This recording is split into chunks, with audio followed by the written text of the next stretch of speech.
Good morning, boys and girls, and Antonio. This is Mr. Giumini with just two examples from your pretest discussing inequalities. And we talked about these a little bit yesterday in class, and I know they caused some stress last night for homework. So let's take a look at some.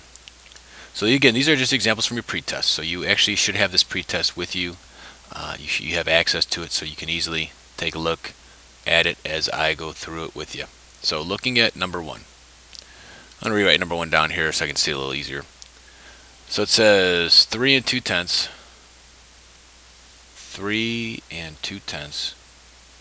plus x, or plus an unknown, is greater than or equal to, remember, greater than or equal to 9. Alright, so what I want to do is I want to figure out what x can be for this solution of this inequality, and then I can establish my solution set. So to figure out what x is equal to, I need to isolate it, get it by itself.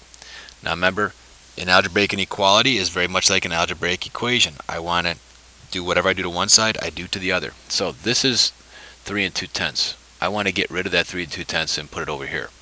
Now to get rid of it, I need to do the inverse. Now this is a tricky one, because there's no sign in front of it, so I don't know, is it multiplication, addition, subtraction? Now, this is a positive 3 and 2/10.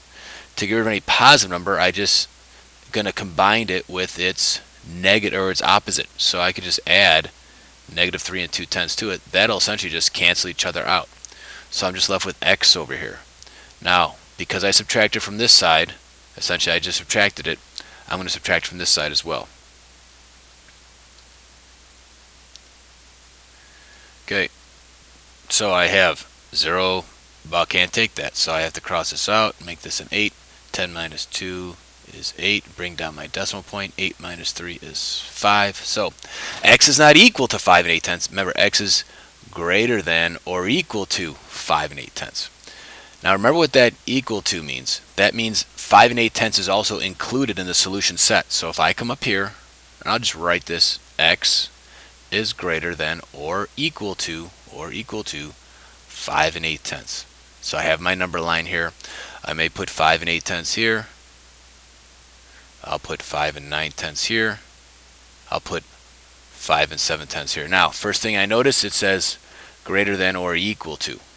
Okay, or equal to. So that means, again, that number is included in the solution set. So that means that my arrow, because it's x is greater than, it will be going to the right on my number line. There's a huge arrow. And now the important thing here, boys and girls, is what does my circle look like?